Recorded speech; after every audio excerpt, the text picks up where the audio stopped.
Je m'appelle Samuel Sterling. J'ai 32 ans et il y a 17 ans, par une nuit glaciale de novembre qui vous glaçait jusqu'aux os, mon père m'a regardé droit dans les yeux et a dit « Dégage. Je n'ai pas besoin d'un fils malade comme toi. » J'avais 15 ans, j'étais trempé et je n'avais absolument nulle part où aller. La raison? Mon jeune frère, l'enfant chéri, a menti. Un mensonge calculé, délibéré, que mes parents ont cru sans poser une seule question. Juste comme ça, j'ai été effacé.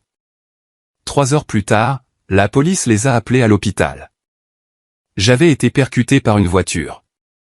Quand mon père est entré dans cette chambre d'hôpital et a vu qui était assis près de mon lit, me tenant la main, ses mains n'ont pas cessé de trembler.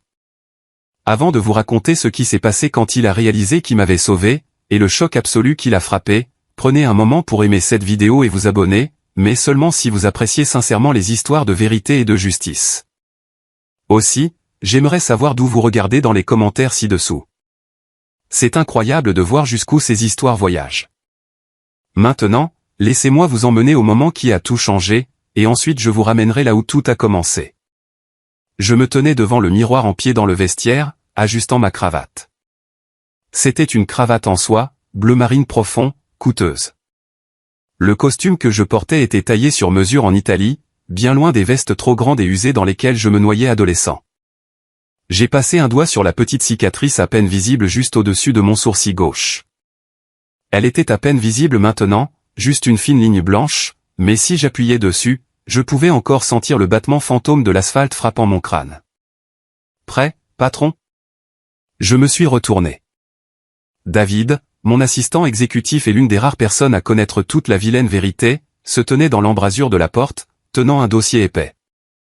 Aussi près que je ne le serai jamais, David, ai-je dit. Ma voix était stable.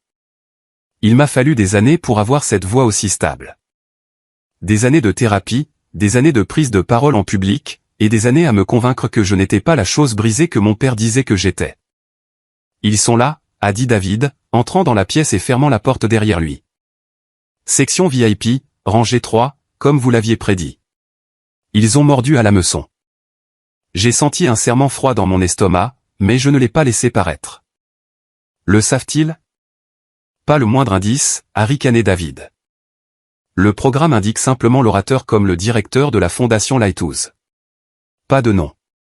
Ils pensent qu'ils sont ici pour frayer avec l'élite, peut-être obtenir un financement pour l'entreprise en faillite de votre père. Ils n'ont aucune idée qu'ils sont sur le point de voir leur fils prononcer le discours d'ouverture.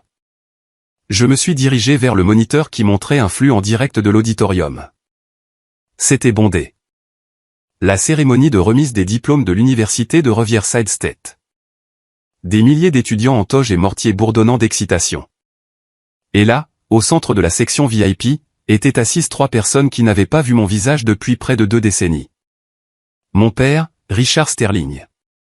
Il avait l'air plus vieux, ses cheveux complètement gris, mais il portait toujours cet air arrogant à la mâchoire. Il portait un costume qui avait l'air cher de loin, mais qui était probablement démodé depuis quelques années. Il se penchait, parlant à l'homme à côté de lui, essayant probablement de réseauter, essayant probablement de vendre quelque chose. Ma mère, Patricia, elle avait l'air fatiguée. Elle regardait nerveusement autour de la pièce, serrant son sac à main. Elle faisait toujours ça quand elle se sentait mal à l'aise. Elle semblait plus petite que dans mes souvenirs. Et Julian, mon frère, l'enfant chéri, il avait 28 ans maintenant. Il était affalé sur sa chaise, vérifiant sa montre, l'air ennuyé. Il avait pris du poids. La mâchoire nette et athlétique du quarterback du lycée avait disparu, cachée sous une couche d'indulgence.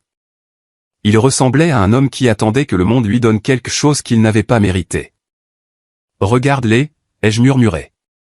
« Ils ont l'air si ordinaires. »« C'est parce qu'ils le sont » a dit David. « Ils n'ont plus de pouvoir sur toi, Samuel. » J'ai hoché la tête. Mais mes mains étaient serrées dans mes poches. Ce n'était pas seulement une question de pouvoir. C'était une question de récit. Pendant 17 ans, ils avaient contrôlé l'histoire. Ils avaient dit aux voisins que je m'étais enfui. Ils avaient dit à la famille élargie que j'étais mentalement instable, que je prenais de la drogue, que j'étais malade. Ils avaient repeint mon existence avec un pinceau de honte pour protéger leur précieuse réputation. Pour protéger Julian. Ce soir, j'allais reprendre le pinceau. Le docteur Smith est ici aussi, a ajouté David doucement. Premier rang. Elle a conduit la Porsche. J'ai souri pour la première fois ce soir-là. Bien sûr qu'elle l'a fait. Elle sait que j'adore cette voiture. Elle a dit de te dire, menton haut, épaules en arrière, dis la vérité, et advienne que pourra. J'ai pris une profonde inspiration. L'air dans le vestiaire semblait frais, recyclé, stérile. C'était un contraste frappant avec l'air de cette nuit-là. La nuit où je suis parti, cet air avait été lourd, humide et glacial. Je pouvais presque sentir l'ozone de la tempête. J'ai fermé les yeux et laissé le souvenir m'envahir. J'avais besoin de le sentir. J'avais besoin de me souvenir du froid. J'avais besoin de me souvenir du ton exact de la voix de mon père quand il m'a jeté. C'était étrange comment la mémoire fonctionnait. Je pouvais à peine me souvenir de ce que j'avais mangé au petit déjeuner hier, mais je pouvais me souvenir du motif du tapis dans le couloir où je suis tombé. Je pouvais me souvenir du bruit de la pluie martelant le revêtement de la maison comme 1000 points en colère. J'ai ouvert les yeux. Allons-y, David. Nous avons marché le long du long couloir en béton des coulisses. Les étudiants s'alignaient, ajustant leurs toques, gloussant, prenant des selfies. Ils avaient toute la vie devant eux. Ils avaient des familles dehors qui attendaient pour les acclamer, pour brandir des pancartes, pour les serrer dans leurs bras après. Je n'avais pas ça. Pas au sens traditionnel. Ma famille biologique était là-bas, oui, mais ils n'étaient pas là pour m'acclamer. Ils étaient là parce qu'ils pensaient que cela leur serait bénéfique. Ils étaient là parce qu'ils couraient après le statut. Je me suis arrêté au bord du rideau. Les lumières de la scène étaient aveuglantes. Je pouvais entendre le bourdonnement de la foule. Un océan vivant et respirant de gens. 5 minutes, Monsieur Sterling. Le régisseur a chuchoté, tapotant son casque. J'ai hoché la tête. J'ai regardé le dossier dans la main de David. À l'intérieur se trouvaient les actes, les dossiers financiers, la vérité sur le succès de Julian, et le discours. Tu sais, ai-je dit à David, gardant ma voix basse pour que les étudiants à proximité n'entendent pas. Je rêvais de ce moment quand j'avais 16 ans, vivant dans la chambre d'amis chez le docteur Smith. Je fantasmais de gagner le prix Nobel ou de devenir président juste pour qu'ils voient mon visage à la télé et réalisent ce qu'ils avaient jeté. Et maintenant, a demandé David. Maintenant, je me fiche qu'ils me voient, ai-je dit en ajustant mes manchettes. Je me soucie de la vérité. Je me soucie de m'assurer qu'aucun autre enfant n'ait à traverser ce que j'ai vécu. J'ai regardé à travers l'ouverture des rideaux une dernière fois. J'ai zoomé sur mon père. Il riait de quelque chose que l'homme à côté de lui avait dit. Un faux rire bruyant que je connaissais bien. C'était le rire qu'il utilisait quand il essayait d'impressionner quelqu'un de plus riche que lui. Il n'avait aucune idée que l'homme qu'il essayait d'impressionner, le président Walsh de l'université, savait déjà tout. Il n'avait aucune idée que le fonds de bourse d'études qu'il espérait exploiter pour l'entreprise de Julian était contrôlé par le fils qu'il avait rejeté. Il n'avait aucune idée que dans environ 20 minutes, son monde entier allait chavirer. Monsieur Sterling. La voix de l'annonceur a retenti dans les haut-parleurs, étouffée d'où je me tenais. Veuillez accueillir le directeur de la fondation Lighthouse. C'était le moment. Le point de non-retour. J'ai avancé, quittant l'ombre des coulisses. Les lumières m'ont frappé. Mais pour comprendre pourquoi ce moment comptait, pour comprendre pourquoi les mains de mon père trembleraient, et pourquoi mon frère aurait l'air d'avoir vu un fantôme, nous devons revenir en arrière. Nous devons retourner en banlieue, à la pelouse parfaitement entretenue, à la maison qui semblait parfaite de l'extérieur, mais qui pourrissait de l'intérieur. Nous devons revenir au garçon qui était invisible. J'ai appris très tôt que dans la maison Sterling, les larmes de Julian étaient plus fortes que mes réussites. Nous vivions dans une maison coloniale à 2 étages dans une banlieue qui s'enorgueillissait des apparences. Mon père, Richard, vendait des assurances haut de gamme, et ma mère, Patricia, était une mère au foyer qui traitait l'association parents-élèves locale comme une cour royale. Et puis il y avait les fils. Julian avait 2 ans de moins que moi. À l'âge de 10 ans, il était déjà l'enfant chéri. Il avait les yeux bleus vifs, le charme facile, la carrure athlétique. C'était le genre d'enfant qui pouvait casser un vase et obtenir d'une manière ou d'une autre des excuses du vase. J'étais Samuel, cheveux bruns, calme, rat de bibliothèque. J'aimais le codage et la chimie. J'étais maladroit. Je portais des lunettes. Et pire que tout, aux yeux de mon père, je n'étais pas un alpha. Les fissures ont commencé petites. C'était la façon dont maman empilait d'abord l'assiette de Julien avec de la nourriture. C'était la façon dont papa interrogeait Julien sur son entraînement de football pee-wee pendant 20 minutes, puis me jetait un coup d'œil et disait « Fais tes devoirs », avant de se tourner vers la télé. J'ai appris à être petit, à prendre moins de place, à être un fantôme dans ma propre maison. Je pensais que si je ne causais aucun problème, si j'avais des notes parfaites, si j'étais le fils modèle, il finirait par m'aimer comme il l'aimait. J'avais tort. Quand j'avais 12 ans, j'ai gagné le premier prix à la foire scientifique régionale. C'était un événement énorme. J'avais construit un petit bras robotique capable de trier les matières recyclables à l'aide de capteurs. J'avais battu des élèves de 4e. Les juges m'ont dit que j'avais un avenir dans l'ingénierie. Ils m'ont donné un ruban bleu géant et un trophée. J'ai couru vers le parking, serrant ce trophée comme si c'était le Saint Graal. J'ai vu notre monospace familial. J'ai ouvert la portière, rayonnant, prêt à leur montrer. J'ai gagné, ai-je crié. Maman m'a fait taire immédiatement. Samuel, moins fort. Je me suis figé. Sur le siège arrière, Julien reniflait. Il tenait son poignet. Qu'est-ce qui s'est passé, ai-je demandé, mon sourire faiblissant. Il a trébuché en descendant des gradins, a dit papa en démarrant le moteur. Il n'a même pas regardé mon trophée. Nous devons aller aux urgences. Il s'est peut-être fait une entorse. Mais j'ai gagné le premier prix, ai-je chuchoté. C'est bien, a dit maman, se retournant pour caresser les cheveux de Julien. Oh, mon pauvre bébé. Ça fait mal? On t'achètera une glace après le médecin. D'accord? Nous avons passé 4 heures dans la salle d'attente. Julien n'avait pas d'entorse. Il n'avait même pas de bleu. Le médecin a dit qu'il allait bien.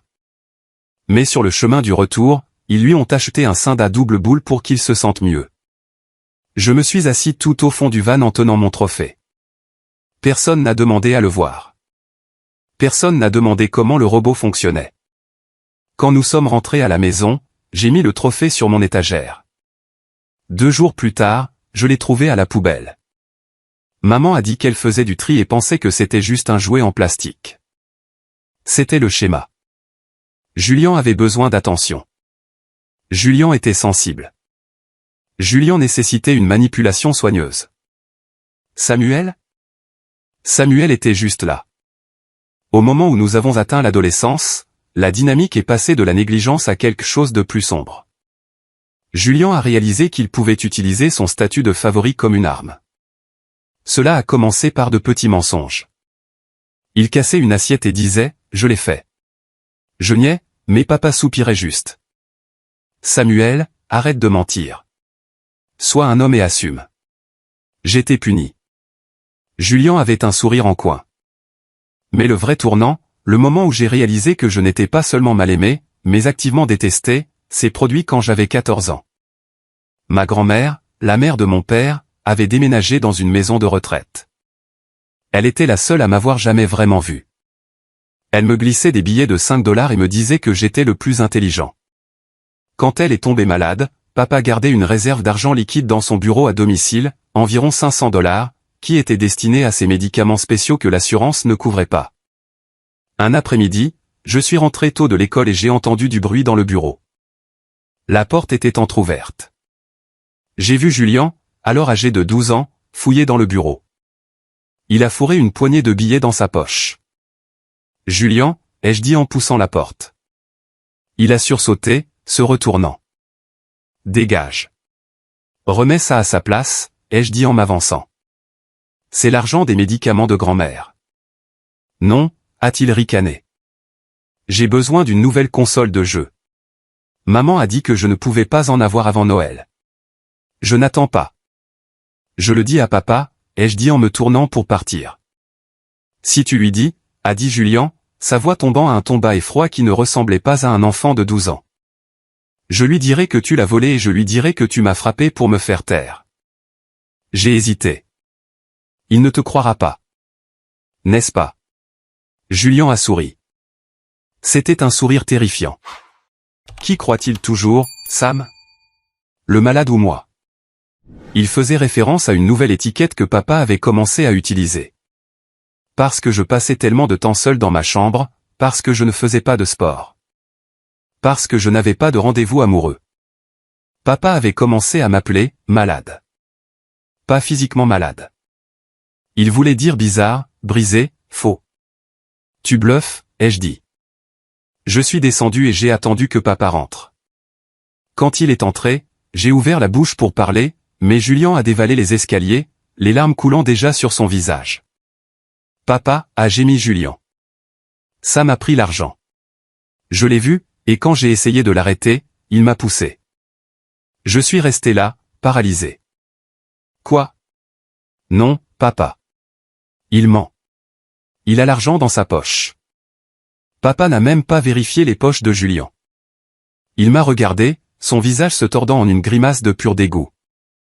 Il s'est approché de moi, m'a attrapé par le col de ma chemise et m'a poussé contre le mur. Tu voles ta propre grand-mère mourante, a-t-il craché. Qu'est-ce qui ne va pas chez toi? Tu te drogues? C'est ça? Vérifie ses poches, j'ai crié. Vérifie juste ses poches. N'ose pas blâmer ton frère, a rugi papa. Je sais qui tu es, Samuel. Je te vois rôder. Tu es sournois. Tu es ingrat. Il m'a puni pendant 3 mois. Il a enlevé ma porte de ses gonds pour pouvoir me surveiller. Il a dit à tout le monde, mes tantes, mes oncles, les voisins, que j'avais un problème de vol. Je n'ai jamais revu cet argent. Julien a eu sa console de jeu une semaine plus tard. Il a dit à maman qu'il l'avait trouvé dans un vide-grenier pour pas cher. Elle l'a cru. Ou peut-être a-t-elle fait semblant. C'est à ce moment-là que j'ai cessé d'essayer de les gagner. J'ai réalisé que je vivais dans un jeu truqué. J'ai cessé d'argumenter. J'ai cessé de me défendre. Je me suis juste concentré sur la survie. Je me suis concentré sur mes notes, mon codage, mon plan pour entrer dans une université très, très loin. Je pensais pouvoir attendre. Je pensais que je devais juste tenir jusqu'à 18 ans. Mais j'avais sous-estimé Julien. Et j'avais sous-estimé à quel point mon père voulait une raison de se débarrasser de moi. Le coup de grâce est venu quand j'avais 15 ans. Et cela n'impliquait pas d'argent. Cela impliquait une fille, un ego et un mensonge si dévastateur qu'il a failli me coûter la vie. Il y avait une fille nommée Émilie. Elle était dans mon cours de chimie. Elle était intelligente, drôle, et elle se fichait du football ou de la popularité. Julien, étant Julien, a décidé qu'il la voulait. Pas parce qu'il l'aimait, mais parce qu'elle était la seule fille de l'école qui n'avait pas craqué pour lui. Il l'a invitée à sortir. Elle a dit non. Il a réessayé. Elle a dit non. Puis elle a commencé à étudier avec moi. C'était le déclencheur. C'était l'étincelle qui allait réduire toute ma vie en cendres. La semaine précédant la tempête était lourde de tension. On pouvait la sentir dans la maison, comme de l'électricité statique avant que la foudre ne frappe. Émilie et moi ne sortions pas ensemble. Pas vraiment. Nous étions partenaires de laboratoire. Mais nous déjeunions ensemble. Nous rions des mêmes blagues de geek. Pour la première fois de ma vie, j'avais l'impression que quelqu'un me voyait vraiment. Pas le fils malade, pas le voleur, mais Samuel. Julien nous regardait. Je le voyais dans le couloir de l'école, appuyé contre son casier, les yeux plissés alors qu'Émilie riait de quelque chose que j'avais dit. Ce n'était pas seulement de la jalousie. C'était de la possessivité. Il ne supportait pas l'idée que le frère perdant ait quelque chose qu'il ne pouvait pas avoir. Un mardi, Julien m'a coincé dans la cuisine pendant que maman était dans le jardin. « Reste loin d'elle », a-t-il dit. Pas de préambule, juste un ordre direct. On étudie, Julien, ai-je dit en me versant un verre d'eau. Elle n'est pas intéressée par toi. Laisse tomber. Il a fait tomber le verre de ma main. Il s'est brisé sur le sol, l'eau éclaboussant mes chaussettes. Tu te crois malin, n'est-ce pas, a-t-il sifflé en s'approchant. Il était plus grand que moi maintenant, musclé par l'entraînement de football. Tu penses que tu peux m'embarrasser? Papa parle déjà de t'envoyer à l'école militaire. Tout ce que j'ai à faire, c'est de lui donner un coup de pouce. Nettoie ça, ai-je dit, la voix tremblant légèrement. Oblige-moi. Il s'est éloigné, me laissant ramasser les éclats. Je me suis coupé le doigt sur un morceau de verre. En regardant le sang couler, j'ai eu le sentiment que les choses allaient empirer, bien pire. Jeudi soir, l'alerte de tempête avait été émise. Un oroi massif descendait du Canada, apportant de la pluie verglaçante et des vents violents. J'étais dans ma chambre sans porte, travaillant sur une dissertation d'histoire. Maman et papa étaient sortis dîner. Ils ne devaient pas rentrer avant 22 heures. Julien est entré dans ma chambre vers 20 heures. Il sentait la bière. Il tenait une batte de baseball. Ma batte de baseball, celle que je n'avais pas utilisée depuis des années. Elle m'a bloqué, a-t-il dit, ces mots légèrement pâteux. Émilie. Je lui ai envoyé un message et elle m'a bloqué. Je t'avais dit de la laisser tranquille, ai-je dit, sans lever les yeux de mon ordinateur portable. Tu lui as raconté des mensonges sur moi, a-t-il accusé, balançant légèrement la batte. Tu lui as dit que j'étais stupide. Je n'ai rien dit sur toi. Émilie a son propre cerveau. Menteur.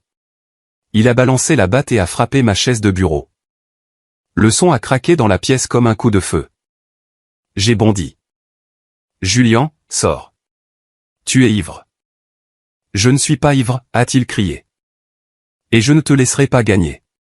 Il a jeté la batte par terre. Puis il a fait quelque chose que je vois encore dans mes cauchemars.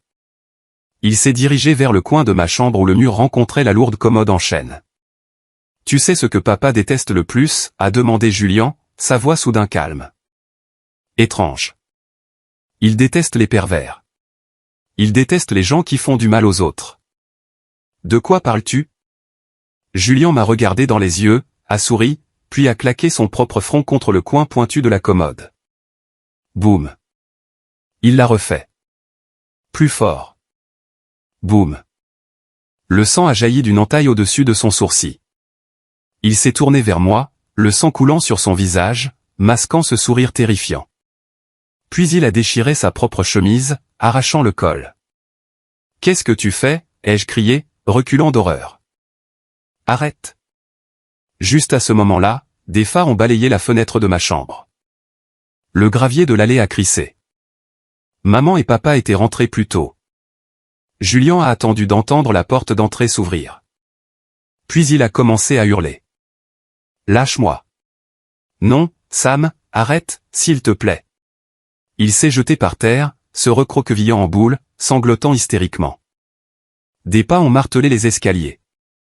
Papa a fait irruption dans la chambre. Maman juste derrière lui. La scène qu'ils ont vue était accablante. Moi debout là, horrifié. Julien par terre, en sang, la chemise déchirée, sanglotant. « Oh mon Dieu !» a crié maman en se précipitant vers Julien. « Mon bébé, qu'est-ce qui s'est passé ?» Julien a pointé un doigt tremblant vers moi. Il a essayé de. Il voulait de l'argent. Et quand j'ai dit non, il s'est étouffé dans un sanglot. Il m'a frappé avec la batte et ensuite il a essayé de me toucher. Papa, il a essayé de me toucher. L'air a quitté la pièce. Mon père s'est tourné vers moi. Son visage n'était pas rouge. Il était blanc, froid, mortellement blanc. La veine de sa tempe battait. Je n'ai pas, ai-je bégayé. Papa, il s'est fait ça tout seul. Il est ivre. Sens son haleine. Tais-toi, a dit papa. Sa voix était un grognement sourd. Il ment. Il est fou. Il s'est cogné la tête sur la commode. Papa s'est approché de moi. Je pensais qu'il allait me frapper. Je me suis préparé, mais il ne m'a pas frappé. Il m'a regardé avec un air de répulsion si profonde que cela faisait plus mal qu'un poing. « Tu es malade » a-t-il dit. Je le savais. J'ai toujours su qu'il y avait quelque chose qui ne allait pas chez toi. Attaquer ton propre frère, essayer de le molester. Non, ai-je crié, les larmes brûlantes dans mes yeux. Maman, s'il te plaît, regarde la batte. Je n'y ai pas touché. Maman berçait Julien, essuyant le sang de son visage. Elle m'a regardé. Ses yeux étaient durs. Comment as-tu pu, Samuel? après tout ce que nous avons fait pour toi. Patricia, emmène Julien à la voiture. On va aux urgences, a dit papa. Et lui, a demandé maman en hochant la tête vers moi. Papa m'a regardé. Il a regardé mon étagère, mon ordinateur, mes vêtements. Puis il a regardé la fenêtre où la pluie fouettait déjà la vitre. Je ne veux pas de lui dans cette maison, a dit papa. Richard, il y a une tempête, a dit maman faiblement, ne me défendant pas, énonçant juste un fait. Je me fiche que ce soit un ouragan, a hurlé papa, perdant finalement son sang-froid. C'est un danger pour cette famille. C'est un prédateur. Dégage. Il m'a attrapé le bras et m'a traîné vers les escaliers. Papa, arrête. S'il te plaît. Je ne l'ai pas fait. Je l'ai combattu, mais il était fort. Il m'a traîné en bas des escaliers, mes chaussettes glissant sur le bois. Il m'a traîné jusqu'à la porte d'entrée et l'a ouverte en grand. Le vent hurlait, pulvérisant de la pluie verglaçante dans le couloir. Papa, s'il te plaît, ai-je supplié, agrippant le cadre de la porte. Il gèle. Je n'ai pas de manteau. Laisse-moi juste rester dans le garage. Dégage, a-t-il redit. Il m'a poussé fort. J'ai trébuché en arrière, tombant sur le béton mouillé du porche. Je n'ai pas besoin d'un fils malade comme toi. Il a craché. Ne reviens pas. Si je te revois ici, j'appelle la police et je porte plainte. Clac. Le bruit de la serrure qui tourne était définitif. Je me suis relevé, frappant à la porte. Maman. Julien, dis-lui la vérité. Rien. La lumière du porche s'est éteinte. J'étais dans l'obscurité totale. La pluie était glaciale, se transformant en grésil. Je portais un t-shirt fin et un jean. Pas de chaussures, juste des chaussettes qui ont été instantanément trempées. Je suis resté là pendant peut-être 5 minutes à attendre, espérant. Sûrement que maman sortirait. Sûrement que papa se calmerait et réaliserait qu'il ne pouvait pas mettre un enfant de 15 ans à la porte pendant une tempête. Mais la maison est restée sombre. J'ai vu la porte du garage s'ouvrir et le monospace reculer. J'ai couru vers lui, agitant les bras. Papa, arrête. Il n'a même pas touché les freins. Il est passé juste devant moi, les feux arrière disparaissant dans la pluie. Ils emmenaient Julien à l'hôpital. Ils me laissaient derrière. J'étais seul. Le froid m'a frappé alors. Un froid profond, mordant, qui a fait claquer mes dents instantanément. J'ai enroulé mes bras autour de moi. Je devais aller quelque part. Je ne pouvais pas rester sur le porche. Le vent fouettait la pluie directement sur moi. L'ami le plus proche vivait à 5 kilomètres. Le poste de police était à 8 kilomètres. J'ai commencé à marcher. J'ai descendu l'allée. Mes pieds couverts de chaussettes étaient engourdis contre le gravier. J'ai atteint la rue. Les lampadaires étaient flous à travers l'averse. Un pas, un autre pas. Je pleurais, mais la pluie lavait les larmes instantanément. L'injustice de la situation me brûlait la poitrine. Fils malade. Fils malade. Les mots résonnaient dans ma tête à chaque pas. Je ne savais pas où j'allais. Je savais juste que je devais continuer à avancer ou je mourrais de froid. J'ai marché pendant ce qui m'a semblé des heures. Mes pieds saignaient. Mes mains étaient bleues. Je tremblais si violemment que je pouvais à peine respirer. J'ai atteint la route principale. L'intersection était sombre. La tempête avait mis hors service le feu de signalisation. J'ai quitté le trottoir. Je n'ai pas entendu la voiture. Le vent était trop fort. J'ai juste vu les lumières, des lumières blanches aveuglantes coupant à travers l'obscurité. J'ai tourné la tête. 2 faisceaux, une calandre. J'ai essayé de sauter en arrière, mais mes jambes étaient gelées. Elles n'ont pas écouté. Impact. Ce n'était pas comme dans les films. Ce n'était pas au ralenti. C'était violent et rapide. J'ai senti un coup massif à ma hanche. Puis ma tête a heurté quelque chose de dur. L'asphalte. La douleur a explosé dans mon crâne. Puis le froid est revenu en force. J'étais allongé sur la route. La pluie coulait dans ma bouche. Je ne pouvais pas bouger. Je ne sentais plus mes jambes. S'il vous plaît, ai-je chuchoté. Quelqu'un. J'ai entendu une portière de voiture claquer. Pas un claquement normal, mais le bruit sourd et solide d'une voiture chère. Oh mon Dieu. Une voix de femme. Panique. Autorité. Des pas éclaboussants dans les flaques. Un visage est apparu au-dessus de moi. Une femme aux cheveux argentés trempés par la pluie. Portant un chemisier en soie qui collait à sa peau. Elle avait l'air terrifiée. Ne bougez pas, a-t-elle ordonné. Elle a enlevé son manteau, un lourd trench coat en laine coûteux, et l'a posé sur moi. J'ai appelé le 911. Restez avec moi, fiston. Quel est votre nom? Samuel, ai-je étouffé. Du sang bouillonnait sur mes lèvres. D'accord, Samuel. Je suis Eleanor. Tu vas t'en sortir. Mon père, ai-je chuchoté. L'obscurité se refermait sur les bords de ma vision. Nous appellerons ton père, a-t-elle promis, tenant ma main glacée. Sa main était chaude. Elle portait une bague qui semblait lisse contre ma peau. Non, ai-je réussi à dire. Il a dit dégage. Il a dit que je suis malade. J'ai vu ses yeux s'écarquiller. La pluie coulait de son nez sur ma joue. Il a fait quoi, a-t-elle chuchoté. Ne le laissez pas me faire du mal, ai-je dit. Et puis le monde est devenu noir. Se réveiller a été un processus lent et agonisant. Cela a commencé par l'odeur, antiseptique, eau de javel, cette odeur distincte et piquante d'un hôpital. Puis est venu le son, le bip bip bip régulier et rythmé d'un moniteur. Le bourdonnement sourd des voix. J'ai essayé d'ouvrir les yeux. J'avais l'impression que mes paupières étaient collées. Ma tête battait d'une pression sourde et lourde. Comme si un étau se resserrait autour de mon crâne. Ma jambe gauche était lourde, enfermée dans quelque chose de rigide. Il revient à lui, a dit une voix douce. J'ai forcé mes yeux à s'ouvrir. La lumière était aveuglante. J'ai cligné rapidement des yeux pour essayer de faire le point. Une femme était assise sur la chaise à côté de mon lit. C'était la femme de la pluie, Eleanor. Ses cheveux argentés étaient secs maintenant, tirés en un chignon élégant. Elle portait une tenue différente, propre, nette, professionnelle, mais elle avait l'air épuisée. Ses yeux étaient rougis.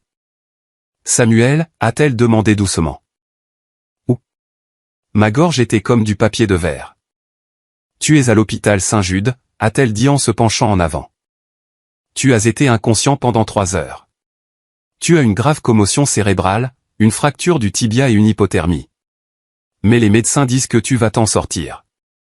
J'ai essayé de m'asseoir, mais la douleur a traversé mes côtes. J'ai haleté. Doucement, a-t-elle dit en posant une main sur mon épaule. Ne bouge pas. Tu es en sécurité. En sécurité? Ce mot semblait étranger. La police, ai-je râlé. Est-ce qu'il? L'officier Miller est dehors, a dit Eleanor. Son visage s'est légèrement durci. Ils ont trouvé tes parents. Ils sont en route. La panique a grimpé dans ma poitrine. Le moniteur a commencé à biper plus vite. Bip bip bip bip. Non, ai-je supplié en attrapant son poignet. Ne les laissez pas entrer. Papa a dit. Il a dit qu'il m'arrêterait. Il a dit que je suis un prédateur.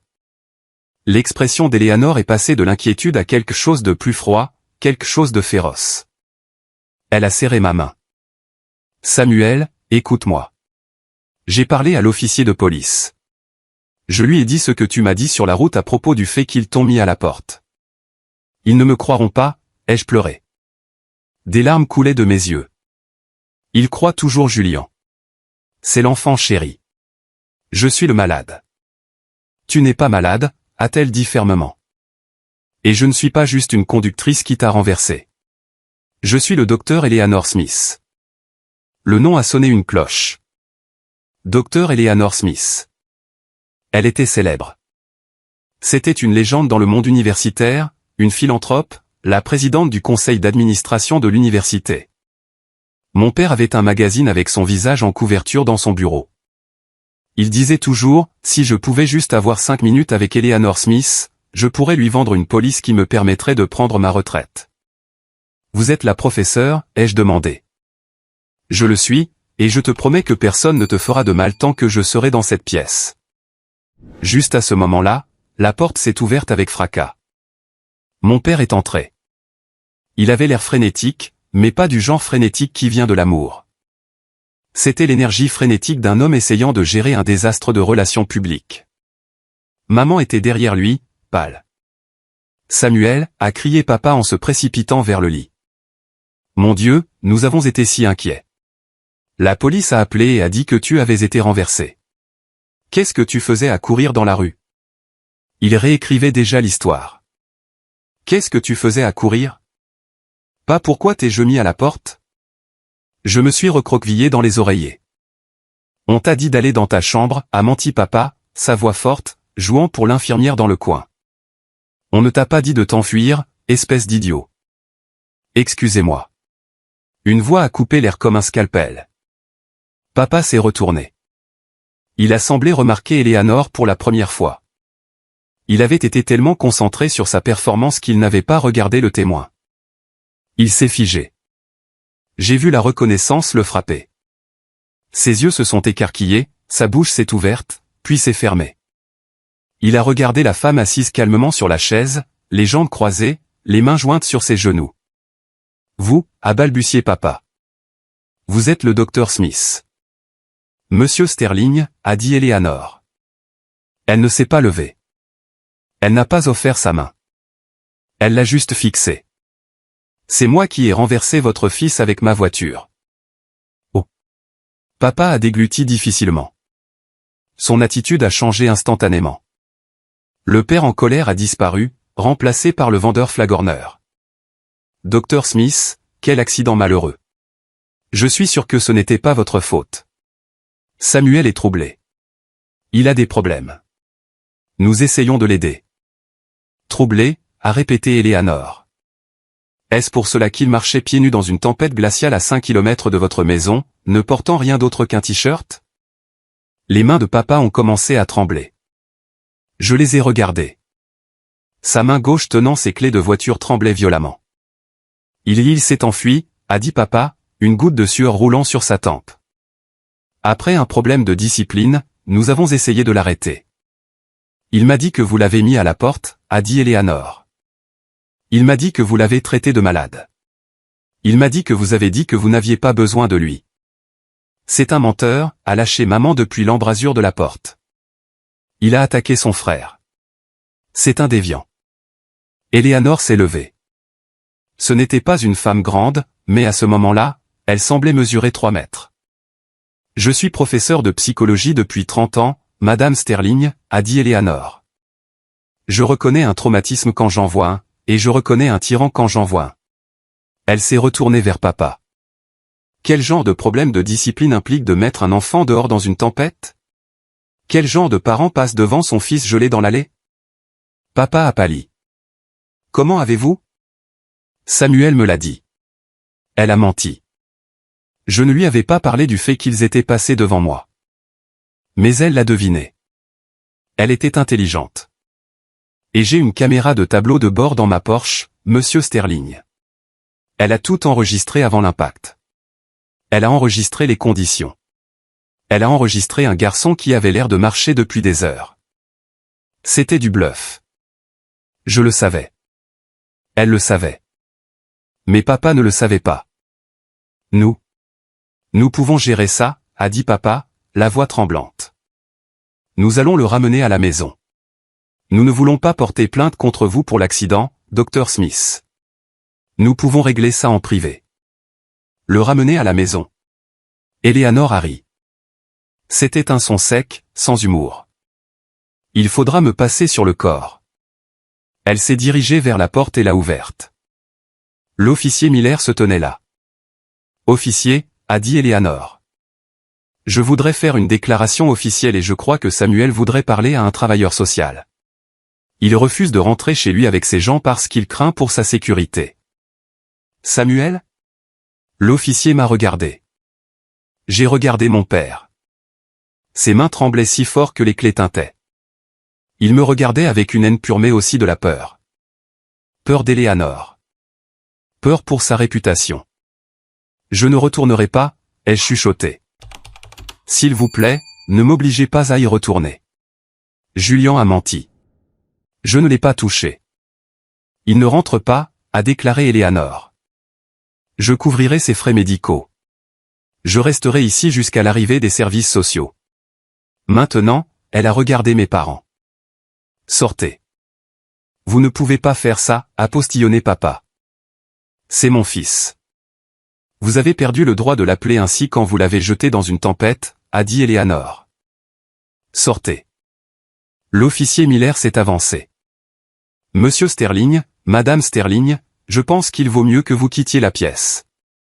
Nous devons interroger le garçon seul. Papa a regardé Eleanor une dernière fois. Il a regardé ses vêtements chers, sa posture autoritaire. Il savait qu'il était surpassé. Il s'est retourné et est sorti, vaincu. Maman a suivi, sanglotant dans un mouchoir. Quand la porte s'est fermée, le silence était lourd. Eleanor s'est rassise. Ses mains tremblaient légèrement maintenant aussi. Adrénaline. Merci, ai-je dit. Pourquoi?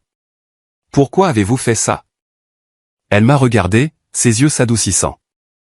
Parce que j'ai un fils, Samuel. Il est mort il y a 10 ans. Il aurait eu ton âge.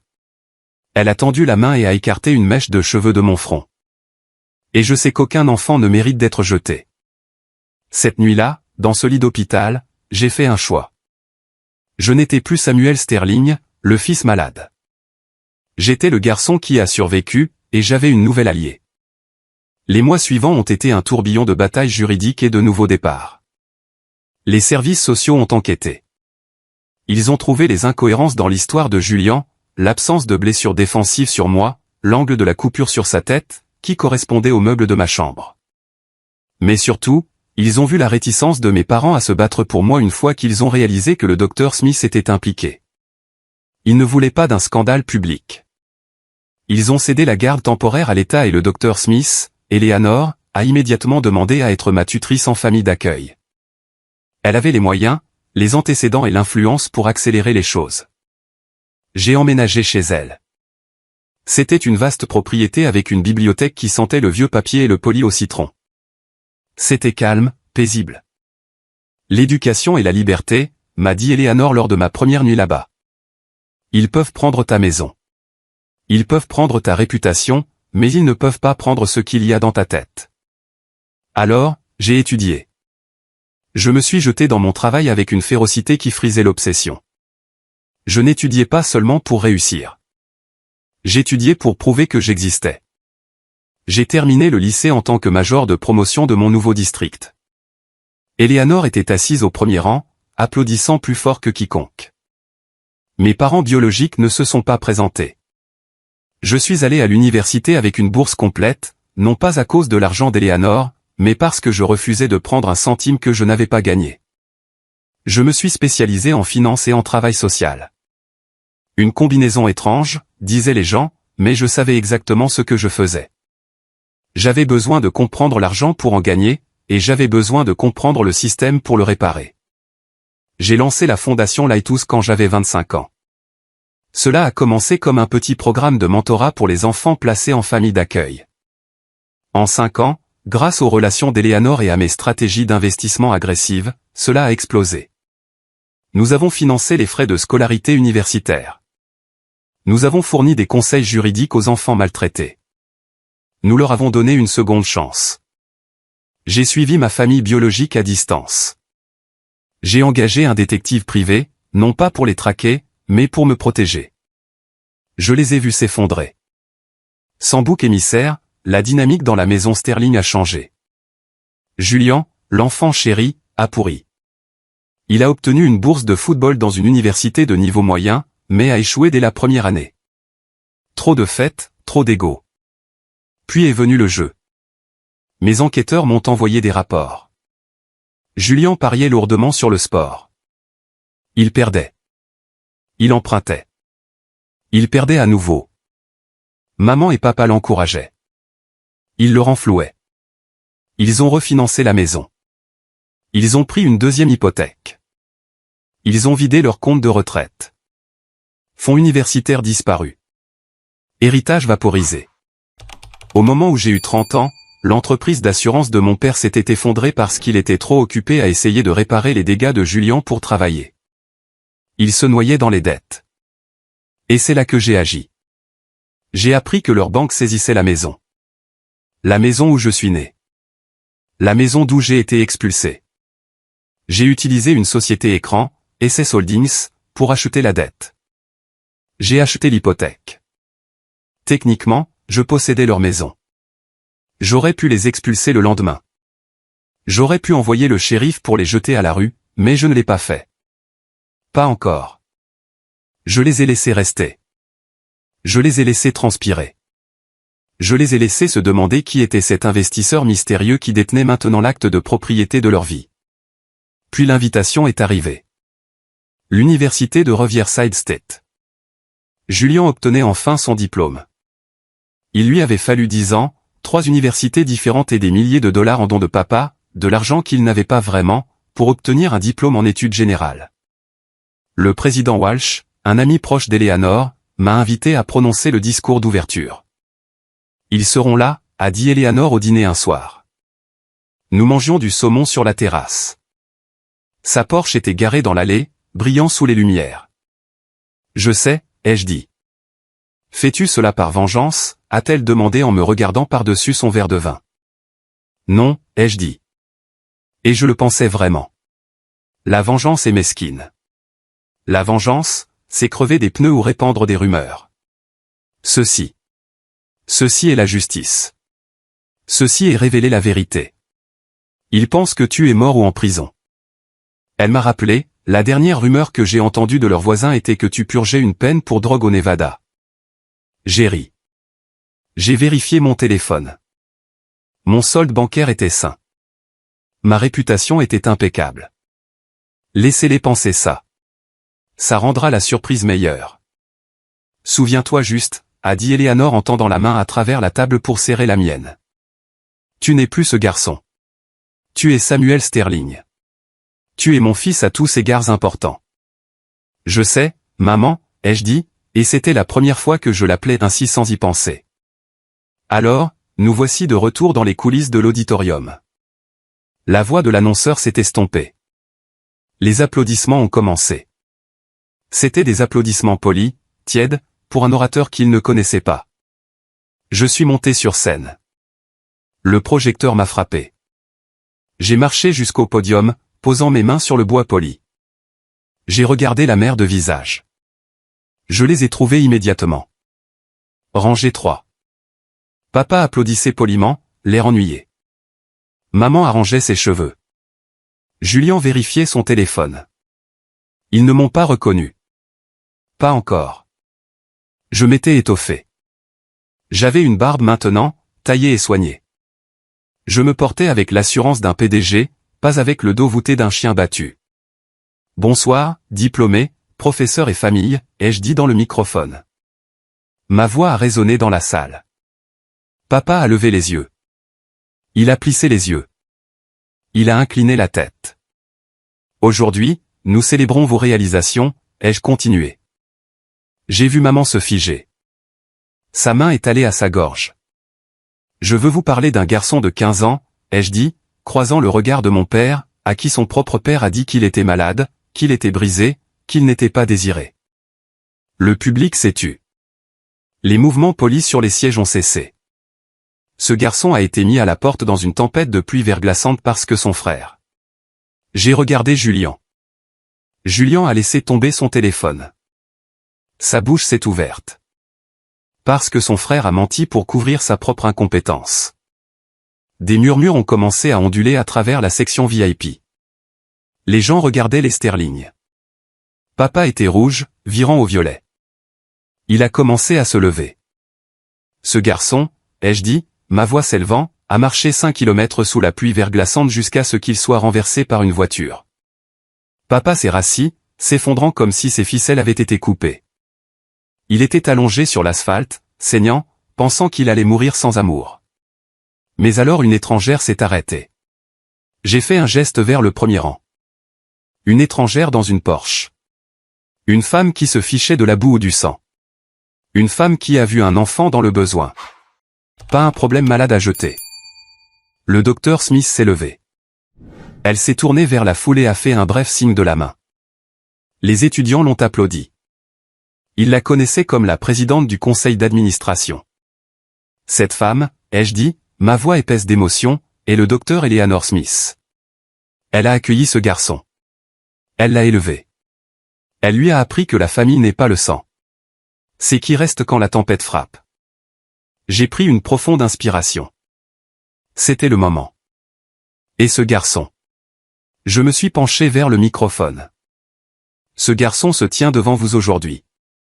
Le silence qui a suivi était absolu. C'était un vide aspirant l'air de l'immense auditorium. Puis la réalisation a frappé. Oh mon Dieu! Quelqu'un au premier rang a chuchoté assez fort pour que le microphone le capte. J'ai regardé mon père. Son visage était un masque d'horreur pur et non dilué. Il ne me regardait plus avec colère. Il me regardait comme si j'étais un raz-de-marée sur le point de l'engloutir tout entier. Ses mains qui m'avaient poussé, traîné, pointé du doigt, tremblaient violemment. Il agrippait les accoudoirs de sa chaise si fort que ses articulations étaient blanches. Maman pleurait, pas les larmes manipulatrices qu'elle versait pour Julian, mais de vraies larmes de choc. Elle avait les mains sur la bouche, secouant la tête comme pour nier la réalité. Et Julian avait l'air petit. L'arrogance avait disparu. Il ressemblait à l'enfant de 12 ans terrifié qui avait volé l'argent de grand-mère. Seulement maintenant, il n'y avait personne pour le renflouer. Je m'appelle Samuel Sterling, ai-je annoncé, reprenant le nom qu'ils avaient essayé de ternir. Un halètement a parcouru la foule. La fondation Lighthouse était célèbre sur le campus. Nous avions financé la moitié des bourses pour les étudiants assis dans cette salle. J'ai bâti cette fondation, ai-je continué, gardant les yeux fixés sur ma famille, pour les enfants qui passent à travers les mailles du filet. Pour les enfants dont les parents choisissent la réputation plutôt que la vérité. Pour les enfants qu'on qualifie de malades simplement parce qu'ils ne rentrent pas dans le moule. J'ai vu un garde de sécurité s'avancer vers la section VIP, sentant la tension. Papa essayait de se lever à nouveau. Peut-être pour courir, peut-être pour crier, mais ses jambes semblaient lui faire défaut. Je vous dis cela, je me suis adressé aux diplômés, rompant le contact visuel avec ma famille. Non pas pour exprimer des griefs, mais pour vous dire que votre origine ne vous définit pas. Vous pouvez être rejeté. Vous pouvez être effacé. Vous pouvez être brisé, mais vous pouvez reconstruire. J'ai pointé la cicatrice sur mon front. Finalement, j'ai regardé à nouveau Julian. Mon frère Julian obtient son diplôme aujourd'hui, ai-je dit. La foule s'est tournée pour le regarder. Il s'est recroquevillé sur son siège. Félicitations, Julian. Je sais qu'il t'a fallu beaucoup de temps pour arriver ici. Je suis au courant des dettes de jeu. Je suis au courant des mensonges. Le visage de Julian est devenu gris. Mais je sais aussi que tout le monde mérite une seconde chance s'il la mérite. J'ai fait une pause. Mon père, ai-je dit en regardant Richard, m'a traité de malade. Il m'a jeté. Mais en regardant où je suis et en regardant où vous êtes. J'ai laissé la phrase en suspens. Le contraste était évident. J'étais l'orateur principal, un philanthrope, un succès. Il était un homme d'affaires en faillite assis sur un siège qu'il ne pouvait pas s'offrir. Je pense que nous savons tous qui était vraiment malade cette nuit-là. Le public a explosé. Ce n'était pas des applaudissements polis cette fois. C'était un rugissement. Les étudiants se sont levés. Ils acclamaient l'outsider. Ils acclamaient la justice. C'était une vague tonitruante de validation qui m'a submergé, nettoyant 17 ans de honte. J'ai vu Eleanor au premier rang, des larmes coulant sur son visage, applaudissant les mains bien au-dessus de sa tête. Elle a mimé, « Je suis si fier de toi ». Mon père n'a pas pu le supporter.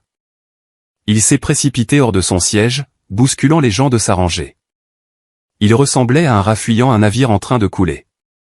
Maman l'a suivi, tête baissée. Julian a essayé de partir, mais son chemin était bloqué par ses propres camarades de classe qui se levaient pour applaudir. Il était piégé au milieu de sa propre humiliation. J'ai terminé mon discours. Construisez vos propres familles. Dites la vérité et ne laissez jamais, jamais personne vous dire que vous êtes jetable. Merci. J'ai reculé du podium. L'ovation a duré 3 minutes. En quittant la scène, mon cœur battait la chamade, mais ce n'était pas de peur. C'était de l'adrénaline. Je me sentais léger. Je me sentais libre. C'est le moment qui change tout. C'est le moment où j'ai enfin repris le stylo et écrit mon propre chapitre. Les applaudissements se sont finalement estompés, mais l'énergie dans l'air restait électrique, bourdonnant du genre de tension qui précède un coup de foudre. Je suis sorti de scène, mes jambes semblant étrangement lourdes. Non pas de fatigue, mais du poids absolu de ce que je venais de décharger. 17 ans de silence. 17 ans à être le secret malade. Tout s'est évaporé en 15 minutes sous un projecteur. David m'attendait dans les coulisses. Il n'a pas dit un mot. Il m'a juste tendu une bouteille d'eau et a hoché la tête. C'était un hochement de tête de respect, de fardeau partagé. Il connaissait le coup de ce discours. Il savait que ce n'était pas un tour d'honneur. C'était un exorcisme. Ils attendent, a dit David calmement, une fois que j'avais vidé la moitié de la bouteille. La sécurité dit qu'ils ont essayé de partir par la sortie latérale, mais la presse envahit déjà l'avant. Ils sont coincés près de la zone de réception VIP. Laisse-les attendre, ai-je dit. J'avais besoin d'un moment. J'avais besoin de laisser mes mains arrêter de trembler. Non pas de peur, plus jamais de peur, mais de la chute d'adrénaline. J'ai marché vers la zone de réception 10 minutes plus tard. Le couloir était bordé d'étudiants qui me fixaient à mon passage.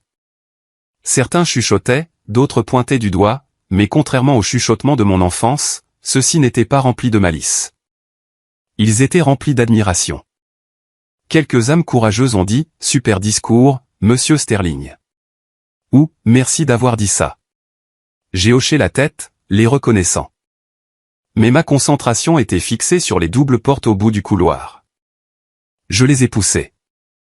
La salle de réception était un chaos. Les serveurs étaient figés avec des plateaux de champagne, ne sachant pas s'il fallait servir ou fuir. Au centre de la pièce, un cercle s'était formé. À l'épicentre se trouvait Julien. Il ressemblait à un homme dont le parachute ne s'était pas ouvert. Il était pâle, transpirait abondamment, sa toche de diplômé dézippée et pendant d'une épaule. Il n'était pas seul.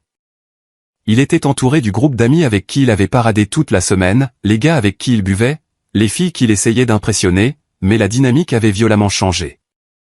Il ne riait plus de ses blagues. Il le regardait comme s'il était contagieux. « Tu as dit qu'il était mort », disait une fille aux cheveux blonds, sa voix stridente.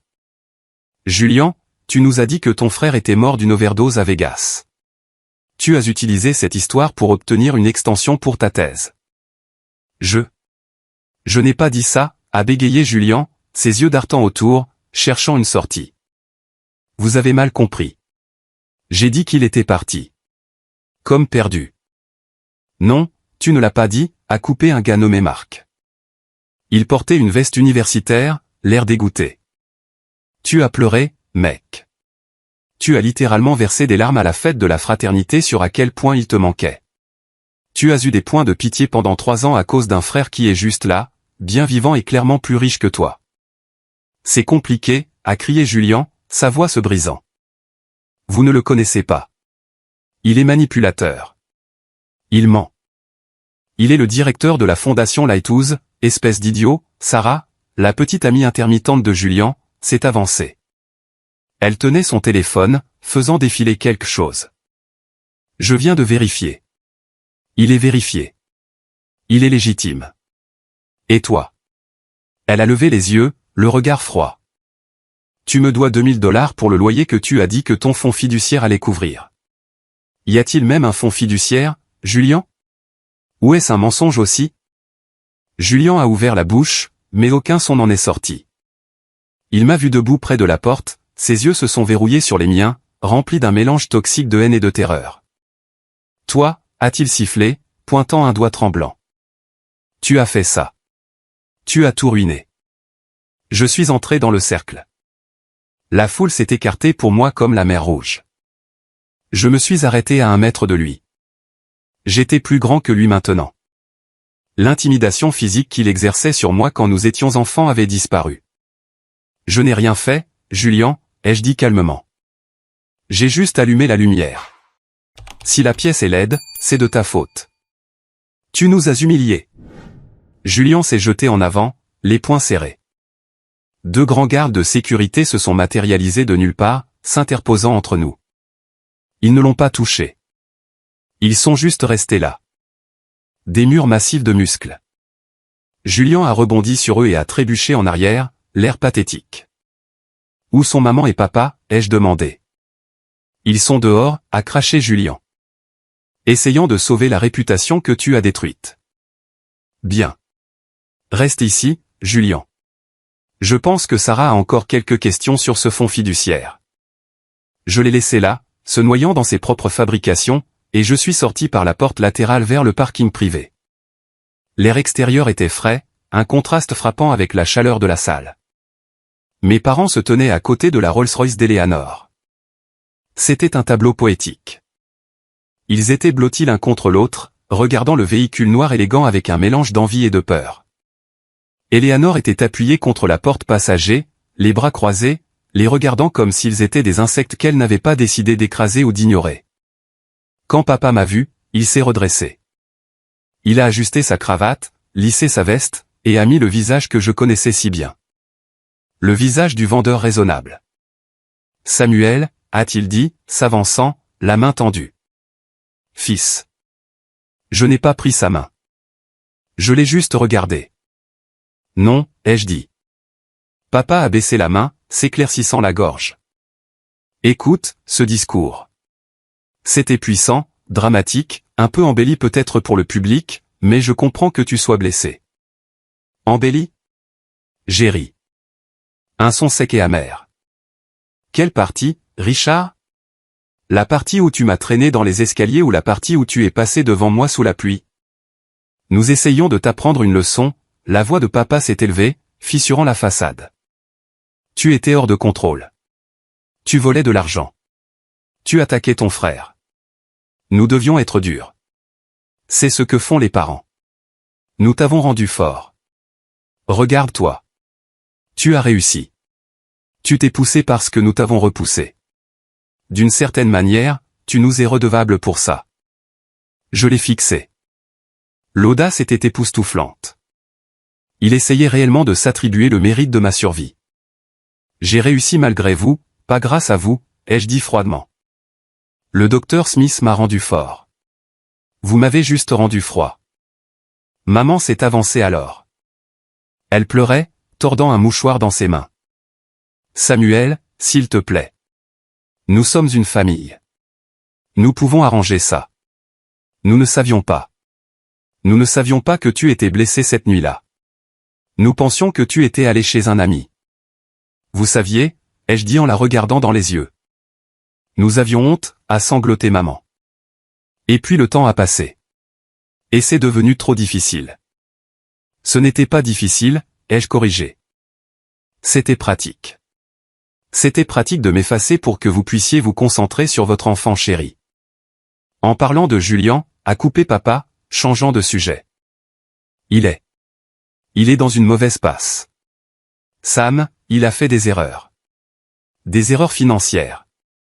Ce coup d'éclat aujourd'hui. Ça va ruiner ses perspectives d'emploi. Nous luttons. L'entreprise est. Eh bien, le marché est difficile. Il a regardé la Rolls-Royce, puis moi.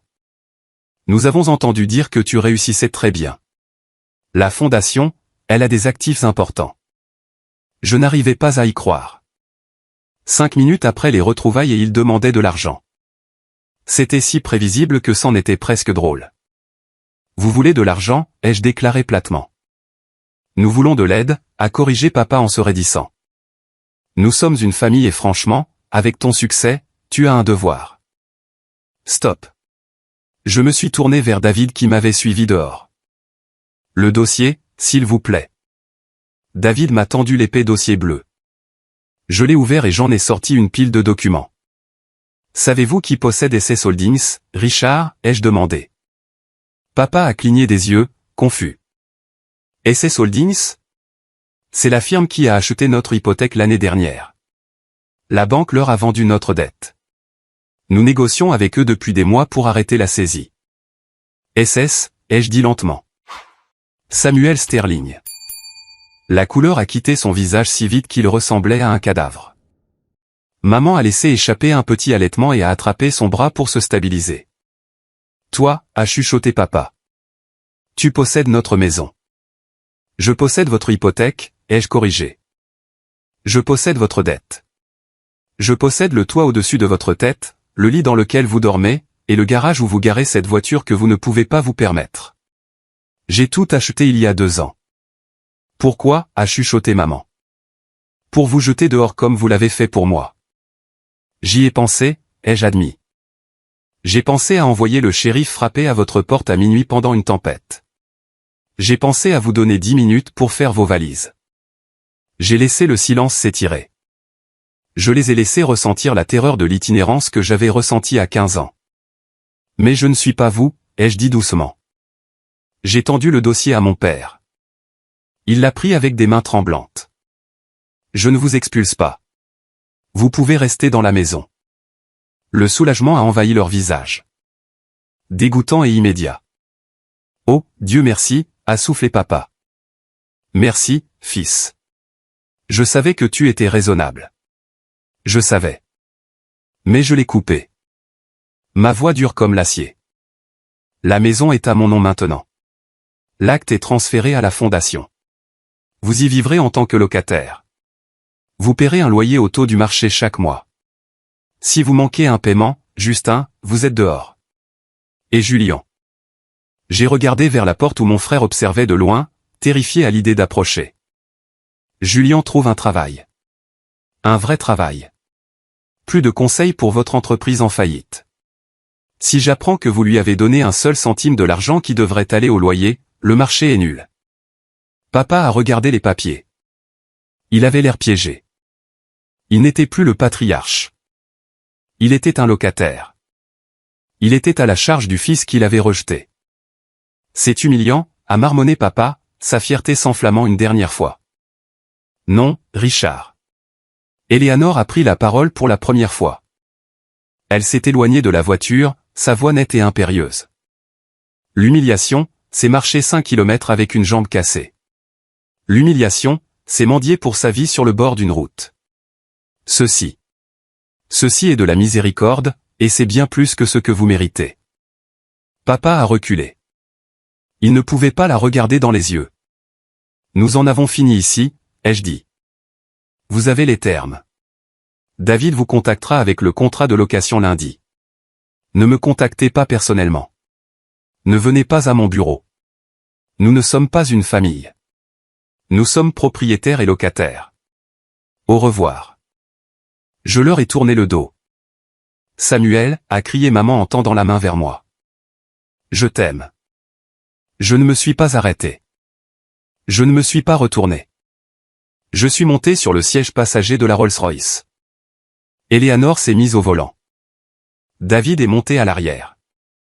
Alors que nous partions, j'ai regardé dans le rétroviseur. J'ai vu mes parents debout au milieu du parking tenant un dossier de papier juridique, l'air petit, gris et totalement vaincu. Je pensais que je me sentirais triste. Je pensais que je ressentirais un pincement de perte. Mais tout ce que j'ai senti, c'était le cuir lisse du siège et le bourdonnement silencieux du moteur. « Tu vas bien ?» a demandé Éléanore en gardant les yeux sur la route. « Je vais l'être », ai-je dit. Et pour la première fois en 17 ans, la tempête en moi a enfin cessé de faire rage. 6 mois plus tard, les saisons avaient changé. Le froid mordant de l'hiver avait fondu en un printemps timide. Les arbres devant la fenêtre de mon bureau étaient lourds de bourgeons verts, une promesse de renouveau qui semblait appropriée. J'étais assis à mon bureau à la Fondation Lighthouse, lisant le rapport final du détective privé. Je n'avais plus besoin de ces rapports. Vraiment, la menace était neutralisée, mais les vieilles habitudes ont la vie dure, et une partie de moi avait besoin de vérifier que la justice que j'avais servie tenait bon. Julien travaillait. C'était le gros titre. Il avait décroché un emploi dans un entrepôt logistique à 3 villes de là. Ce n'était pas glamour. Il conduisait un chariot élévateur, chargeant des palettes pendant l'équipe de nuit, salaire minimum plus heures supplémentaires. Le rapport comprenait une photo granuleuse de lui dans un gilet fluo, l'air épuisé, mangeant un sandwich seul sur un quai de chargement. Sarah l'avait largué publiquement le lendemain de la remise des diplômes. Ses amis avaient disparu au moment où l'illusion de richesse s'était évaporée. Il vivait dans un petit studio, payant ses propres factures pour la première fois de sa vie. Le rapport notait qu'il avait essayé de parier une fois de plus il y a environ 2 mois. J'avais anticipé cela, j'avais déjà signalé son nom à la commission des jeux de l'État et aux casinos locaux comme joueur problématique. Un petit cadeau d'adieu de son frère inquiet. Il était interdit d'entrer. Il était forcé de vivre dans le monde réel, dollar par dollar, heure par heure trempé de sueur. Et mes parents, ils étaient toujours dans la maison. Les chèques de loyer arrivaient le 1er du mois, chaque mois, signés par mon père. La signature était tremblante, plus l'autographe audacieux et large du magnate de l'assurance qu'il prétendait être. Ils étaient devenus des parias dans leur quartier. L'histoire de la remise des diplômes s'était répandue, non seulement localement, mais viralement. Quelqu'un avait enregistré mon discours et l'avait téléchargé sur TikTok. Il avait 4 millions de vues. Le titre était « Un PDG expose une famille toxique à la remise de diplôme de son frère ». Les voisins, ceux qu'ils avaient tant essayé d'impressionner pendant des décennies, regardaient maintenant ailleurs quand ils voyaient Richard et Patricia Sterling à l'épicerie. Ils n'étaient plus la famille parfaite. Ils étaient les gens qui avaient jeté leur enfant. La honte avec laquelle ils avaient essayé de m'enterrer était enfin revenue au bercail. J'ai fermé le dossier et je l'ai glissé dans la déchiqueteuse. BRRRT. Le papier s'est transformé en confetti. C'était fini. Toc toc. J'ai levé les yeux. Eleanor se tenait dans l'embrasure de ma porte. Elle tenait 2 cafés. Elle était radieuse, portant un blazer jaune vif qui défiait ses 65 ans. Maman, j'ai souri. À quoi dois-je cet honneur? J'étais dans le quartier, a-t-elle dit en s'asseyant et en faisant glisser un café sur le bureau. Et par dans le quartier, je veux dire que j'ai fait un détour de 20 minutes parce que je voulais te voir. Comment tiens-tu le coup? C'est aujourd'hui, n'est-ce pas? J'ai hoché la tête. 12 novembre, l'anniversaire. Il y a 17 ans aujourd'hui, j'ai marché dans la tempête. Habituellement, ce jour était un trou noir pour moi. Un jour de dépression, et si. Je vais étonnamment bien, ai-je dit honnêtement. J'étais juste en train de déchiqueter le passé. J'ai fait un geste vers la corbeille. Bien, a dit Eleanor. Parce que l'avenir attend dans le hall. Que veux-tu dire? Il y a un gamin, a dit Eleanor, les yeux pétillants. Il s'appelle Marcus. Il a 16 ans. Il dort à la bibliothèque du collège communautaire parce que ses parents l'ont mis à la porte pour avoir voulu être artiste au lieu de médecin. La bibliothécaire nous a appelés. Mon cœur s'est serré. C'était la même histoire, juste un remix différent. Est-ce qu'il? Il a peur, a dit Eleanor. Il a faim et il pense qu'il ne vaut rien. Je me suis levé immédiatement. J'ai attrapé ma veste. Fais-le entrer ou dois-je aller vers lui? Il est dans la salle de conférence avec David, a dit Eleanor. Mais Samuel. Oui. Dis-lui la vérité, a-t-elle dit. Montre-lui la cicatrice.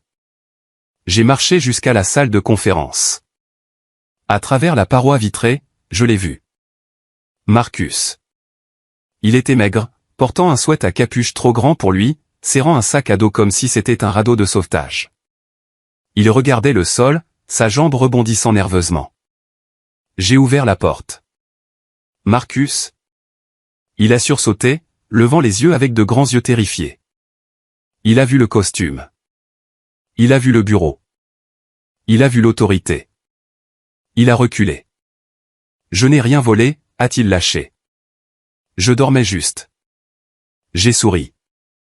Ce n'était pas un sourire d'entreprise. C'était un sourire triste et complice. Je sais que tu ne l'as pas fait, ai-je dit. J'ai tiré une chaise et je me suis assis en face de lui. Je ne me suis pas assis en bout de table. Je me suis assis juste à côté de lui. Je m'appelle Samuel, ai-je dit. Et quand j'avais 15 ans, j'ai dormi sous un pont pendant une nuit avant qu'une étrangère ne me trouve. Marcus a cligné des yeux. Il a regardé ma montre chère, puis mon visage. Toi. Moi. J'ai écarté mes cheveux, révélant la fine ligne blanche sur mon front. Mon père m'a dit que j'étais malade. Il m'a dit de dégager. Il m'a dit que je ne serais jamais rien. Les yeux de Marcus se sont remplis de larmes. Il les a essuyés avec colère avec sa manche. Mon père a dit que j'étais une perte d'espace. Il avait tort, ai-je dit fermement. Les parents sont des gens, Marcus, et parfois les gens sont brisés. Parfois, ils sont faibles.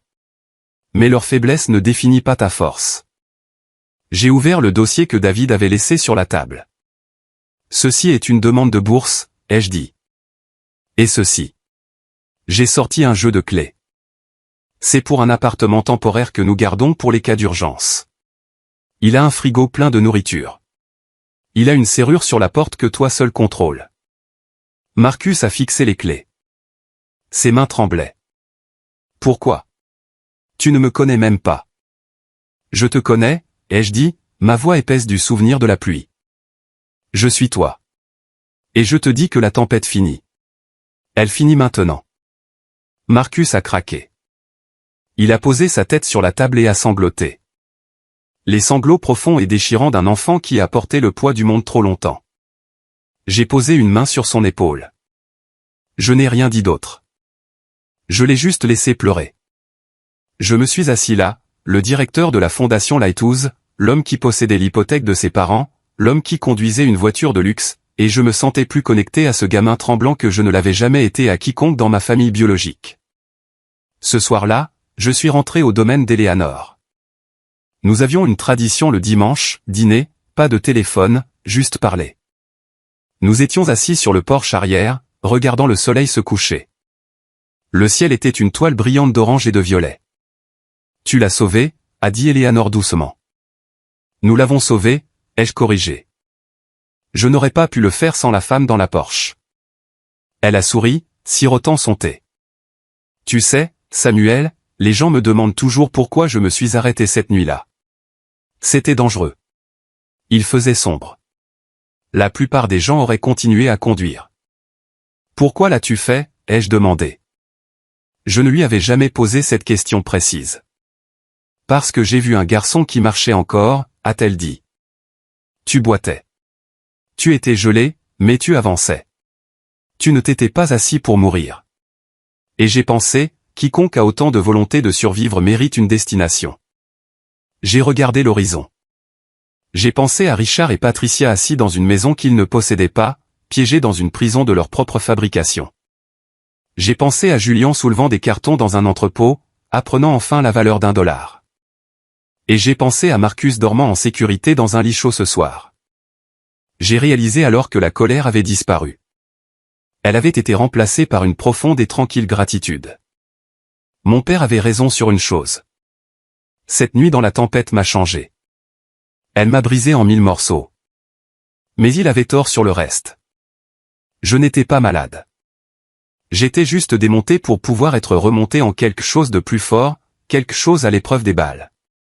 Je suis heureux, ai-je dit, me surprenant moi-même. Je sais, a dit Eleanor. Ça te va bien. Le soleil a plongé sous l'horizon, plongeant le monde dans le crépuscule. Mais je n'avais plus peur du noir. J'avais construit ma propre lumière. Cela nous amène à la fin de mon voyage. Mais à bien des égards, ce n'est que le début. En regardant en arrière, j'ai réalisé que le plus grand mensonge qu'on m'a raconté n'était pas que j'étais malade ou indésirable. Le plus grand mensonge était que nous devons notre loyauté aux gens qui nous font du mal simplement parce que nous partageons le même ADN. Ce n'est pas le cas. S'il y a une chose que je veux que vous reteniez de mon histoire, c'est ceci. Vous avez le pouvoir d'auditer votre vie. Tout comme une entreprise, vous pouvez regarder les gens autour de vous et demander, sont-ils un atout ou un passif? Investissent-ils dans votre croissance ou drainent-ils votre esprit? Mes parents et mon frère étaient des passifs émotionnels. Ils ont mis en faillite mon estime de soi pour financer leurs propres égos. Les couper n'était pas un acte de cruauté. C'était un acte de survie.